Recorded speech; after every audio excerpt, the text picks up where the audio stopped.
door-to-door leech collectors, human alarm clocks, lobster wranglers. These strange old jobs might sound like something out of a comedy sketch, but they were once real ways to make a living. Before technology took over, people filled some truly bizarre roles. Let's dive into 20 old jobs that sound totally fake and discover the strange work that built our modern world. Imagine hiring someone to tap on your window with a long stick to wake you up for work. That's exactly what a Knockerupper did. In 19th and early 20th century Britain, before affordable alarm clocks, these human alarm clocks made rounds in early morning darkness, rapping on second-story windows with poles or pea shooters to rouse factory workers. Some used rubber-tipped canes. Others flicked dried peas at glass panes. Why? Punctuality was everything in industrial towns, and factory bells weren't loud enough for light sleepers. Knockeruppers became trusted members of their neighborhoods. But with the invention and mass production of reliable alarm clocks in the mid-20th century, the job quietly disappeared. Still, it's a charming reminder of how even waking up once required a person's labor. Could you imagine trusting your morning routine to someone rapping at your window today? Just wait till you hear about the next job that was even messier. Yes, someone actually waded into swamps to collect blood-sucking leeches by letting them latch onto their bare legs. In the 18th and 19th centuries, when leeches were widely used in medicine, hospitals and physicians needed a constant supply. Enter the leech collector. These workers, often women, would spend hours in marshes, rivers, or ponds, letting leeches attach to their skin so they could then be bottled and sold. It was grueling, bloody work, often leading to infection or anemia. But it paid. The more leeches you pulled off your own body, the more you earned. Eventually, advances in medical science made leech therapy less common, and the job vanished. But for a time, walking into a bog to become human bait was just another day's work. Sound fake? It's not. And if that gave you the chills, just wait until you meet the man who made his living sniffing armpits. In the golden age of product testing, especially during the 1950s to 1980s, companies hired people to do one thing: smell armpits. Known as odor judges, these workers were paid to sniff volunteers' underarms after they applied deodorants or went without them. Why? To evaluate how well different products masked or neutralized body odor over time. Some sniffers had to rate dozens, sometimes hundreds of pits per day. It was serious business, often done in clinical conditions with charts and scoring systems.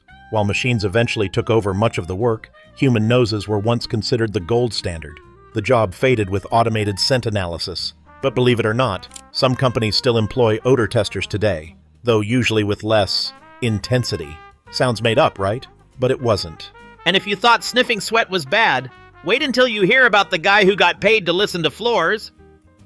With their beaked masks and long black coats, plague doctors looked like something from a horror movie, but they were real and absolutely terrifying. During Europe's many outbreaks of bubonic plague, especially in the 1600s, plague doctors were hired by towns to treat the sick and record death tolls. Their bizarre bird-like masks were filled with herbs and spices, believed to purify the air and protect them from miasma, or bad smells, thought to cause disease. Most plague doctors weren't even trained physicians. They were volunteers, out-of-work medics, or even criminals offered the job. They'd prod the sick with long sticks, prescribe strange remedies like bloodletting or onions, and often died from the very illness they were trying to treat. As medical science advanced and understanding of disease improved, the role vanished. But that eerie beaked costume has haunted popular culture ever since. Think this job was grim? Wait until you meet the guy paid to keep royal feet clean. In medieval courts and ancient empires, some servants held the unenviable job of royal footwasher. Their sole duty? Kneel before kings, queens, or religious leaders and gently scrub their feet, often in front of crowds. Sometimes it was ceremonial, sometimes daily hygiene. Either way, it was considered a humbling act of service and submission. In religious contexts, it symbolized purity and devotion. But for the person doing the washing, it meant handling crusty, sweaty, possibly infected royal toes. Some monarchs made it part of grand rituals, especially on holidays like Maundy Thursday, when multiple poor citizens' feet were washed by royalty. Today, the tradition occasionally survives as symbolic gestures, but the full-time job of footwasher is long gone. Still, this wasn't a prank or made-up punishment. It was a real, respected, and likely dreaded position. Could you have handled it? Which one of these wild jobs could you imagine doing, or absolutely not doing? Tell us in the comments. We dare you. Long before sanitation, some of the dirtiest jobs took place in rivers. Mudlarks were children, or the very poor, who scavenged through the thick mud of the River Thames in 18th and 19th century London, looking for anything valuable. They'd wade through sewage, industrial waste, and rotting debris to find bits of coal, nails, copper, or scraps to sell. It was cold, dangerous, and often illegal, but for many, it was the only way to survive. Mudlarks were often barefoot, underdressed, and ridiculed, yet they helped fuel recycling long before the word existed. The job faded as the river became more polluted and other forms of income barely emerged. Today, modern mudlarking exists as a hobby, but back then, it was desperate, filthy work. Think that's strange? The next job involves tickling fish with your bare hands. Seriously. Want to see more weird, forgotten jobs from history's dusty corners? The next batch will blow your mind. Also known as hand fishers, old-time noodlers caught catfish using nothing but their bare hands and their bravery. This real and very risky job involved wading into muddy waters, reaching into submerged holes, and waiting for a massive catfish to latch onto your arm. Then, with the fish clamped down, you'd haul it to the surface by brute force. Popular in the American South, noodling was more common during the Great Depression, when protein was scarce and every meal counted. There were no rods, reels, or bait, just guts, calluses, and a good grip. Why is it not a job today? Mostly because it was dangerous. Snapping turtles, snakes, and unseen currents made each attempt a gamble. While some still practice noodling recreationally, it's far from mainstream, and certainly no longer a profession. Still, it's proof that the old-timers would do anything to bring home dinner, even wrestle a whiskered monster in chest-deep water. This one sounds made up, but it's not. In royal courts during the 15th to 17th centuries, princes weren't allowed to be punished physically. Enter the whipping boy, a child educated alongside the prince who would be beaten in his place when he misbehaved. The idea: the prince, forming a close bond with his classmate, would feel guilty watching his friend suffer and thus learn discipline. The whipping boy often received an excellent education and access to court life, but at a painful cost. The role eventually disappeared as royal discipline practices changed and corporal punishment fell out of favor. But for a few strange centuries, kings in training learned obedience by watching someone else take the hits. It's a bizarre piece of royal history that really happened, one that still leaves modern readers shaking their heads. And if you think that's absurd, wait until you meet the person who got paid to literally walk ahead of horses. In gaslight-era cities before streetlights were common, a link boy was hired to guide pedestrians at night by carrying a flaming torch, called a link. For a few coins, these young boys, often orphans or the very poor, lit the way through dark, dangerous streets, especially for wealthy ladies and gentlemen. Some link boys even worked outside pubs, waiting to escort customers home. It was risky work: open flames, drunken clients, and grimy alleys. Still, they were a crucial part of city life in the 17th and 18th centuries. Eventually, gas lamps and then electric lighting made the job obsolete. But for a while, if you wanted to avoid a mugging or a tumble into an open sewer, you paid a link boy to light your path. They may have vanished, but their contribution to city safety and nightlife glowed brightly, literally. But don't go anywhere. Next up is a job that involved dressing up as a tree. But before we move on, can you guess what a Sineater did for a living? That's coming up next, and it's stranger than fiction. It sounds like a dark fantasy character, but the Sineater was a very real figure in 17th and 18th century rural Britain and Wales. When someone died, families would hire a Sineater to symbolically absorb the dead person's sins. How? The Sineater would sit beside the body and eat bread and drink ale placed on the corpse's chest, believed to have absorbed the sins of the deceased. The ritual offered peace to grieving families, ensuring their loved one's soul could pass on unburdened. Sineaters were social outcasts, both necessary and feared, shunned for their supposed connection to spiritual impurity. The role faded as religious practices evolved and churches condemned the ritual, but the legacy lingers in eerie folklore and literature. It may sound fictional, but for hundreds of years, communities believed someone had to carry the sins of the dead, quite literally. Still hungry? Good, because the next job involved dressing like a salad bar. Which one of these bizarre old jobs would you take on for a day if you absolutely had to? Tell us in the comments. We're dying to know.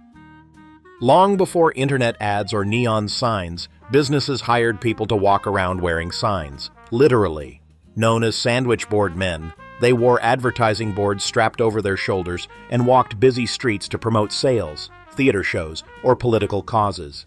Some wore full costumes to match the theme, dressing as cigars, milk bottles, or even slices of pie. While the job still exists in some tourist spots today, it peaked in the early 20th century. These walking ads were everywhere, rain or shine, and got paid little for their hours on the pavement. Some even danced or shouted jingles to draw crowds. As radio, TV, and digital ads took over, the job faded into novelty. But for decades, sandwich board workers were the marketing engines of the street. You've probably seen pictures, but now you know.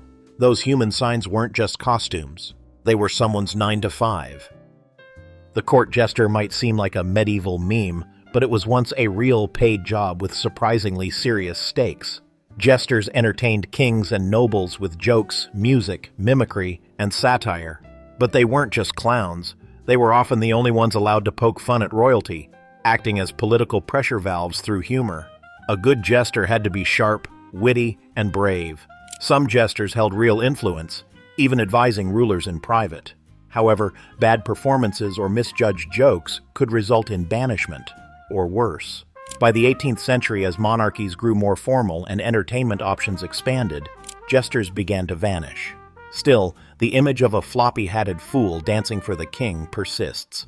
What started as comic relief was once a respected, if risky, career. Think your office job's tough? Try keeping a tyrant entertained on command. Next, let's meet someone who worked on rooftops, barefoot. Coming up, a job that sent kids into dark chimneys with nothing but a brush and a prayer. One of the most heartbreaking real jobs in history, chimney sweeping often fell to children, some as young as 5. In 18th and 19th century England, small boys were sent up soot-filled chimneys to scrape away dangerous buildup with brushes, ropes, or even their bare hands. Why children? Their size made them ideal for navigating the narrow flues of the day. The work was filthy, claustrophobic, and deadly. Many got stuck, suffocated, or developed chimney sweep's cancer from soot exposure. Despite the horror, it was legal for decades and even considered a civic duty. Eventually, social reformers exposed the abuse, and laws were passed to protect children. Modern chimney sweeps use specialized tools and gear, but the image of soot-covered kids remains a haunting symbol of forgotten labor. Think it's made up? Unfortunately, this job was all too real, and proof that history's most dangerous work often came with the smallest hands. Graverobing might sound like the stuff of Gothic fiction, but resurrectionists were real and oddly necessary. In the 18th and 19th centuries, medical schools desperately needed cadavers for anatomy study, but legal sources were scarce. Enter the resurrectionist, someone who dug up freshly buried corpses to sell to doctors and universities. They worked in secret often at night, sometimes even bribing cemetery workers. Despite being illegal and loathed by the public, the demand was so high that many schools turned a blind eye. Eventually, laws changed to allow donated bodies and regulated dissections, making the trade obsolete. But for decades, if you studied medicine, there's a good chance your cadaver came from a midnight grave robbery. Morbid? Absolutely. Fake? Not at all. It was a grisly but very real career, one that exposed how far people would go for science and a payday. Before refrigerators and freezers, someone had to harvest ice the hard way, and that someone was the ice cutter. In cold climates like New England and Scandinavia, workers ventured onto frozen lakes and rivers during winter to saw massive blocks of ice, haul them ashore, and store them in insulated ice houses. Come summer, the blocks would be sold to homes, restaurants, or shipped worldwide for chilling food and drinks. The work was dangerous, Frigid water, sharp tools, and collapsing ice posed constant risks. But it was essential. Every icebox depended on these workers. With the invention of mechanical refrigeration, ice cutting quickly became obsolete by the early 20th century. Still, the job helped shape global trade and food storage for decades. Hard to believe now, but once upon a time, people made their living slicing winter out of a lake.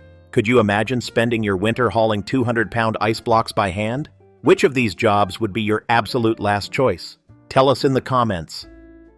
In bustling Tokyo train stations, where rush hour gets chaotic, a strange job emerged. The Oshiya, or train pusher. Their role?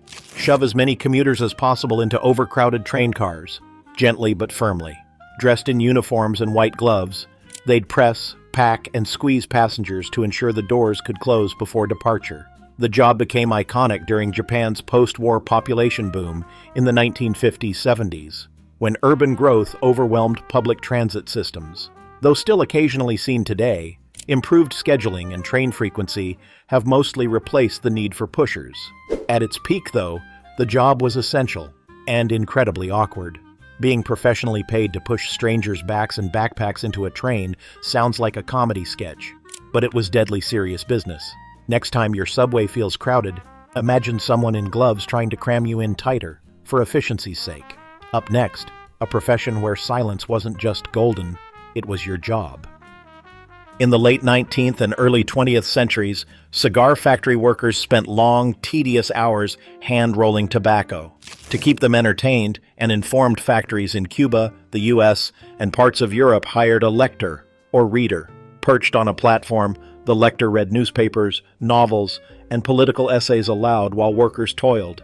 The job wasn't just entertainment, it sparked conversations, union organizing, and even revolutions. Lectors became respected voices in working-class communities, blending education and solidarity. But as management feared their influence, many were fired or replaced with radios. Though gone now, the lector's legacy lives on in Cuba, where some cigar factories still preserve the tradition. Imagine getting paid to read Don Quixote or daily headlines to a room full of workers. That's culture and labor intertwined. From intellectual to absurd, the next job took things in the complete opposite direction. Before indoor plumbing and sanitation, royal palaces smelled less than regal. Enter the Herbstrewer, a servant tasked with scattering fragrant herbs and petals throughout rooms and corridors to mask foul odors. Lavender, rosemary, and mint were common, chosen for their pleasant scent and supposed protective powers. The job reached its peak in 17th and 18th century England, especially under monarchs like Queen Elizabeth I. The Herbstrewer often attended official events, weddings, and royal births to fill spaces with calming fragrances. Over time, as perfumes and proper sewage systems improved, the job faded into history. But for a while, the Herbstrewer helped royalty breathe easier, literally. It may sound like a fairy tale role, but it was as real as any court servant's title. Think that's odd? The final two jobs might just be the weirdest of all. Don't leave now. We're down to the final two, and they're the strangest yet. In many ancient cultures, including Egypt, China, and parts of Victorian Europe, wealthy families hired people to weep at funerals. These professional mourners, often women, would cry, wail, and dramatically express grief during funeral processions. Their job was to show that the deceased was deeply loved and respected, even if only a few actual mourners were present. In some cultures, they chanted prayers or beat their chests.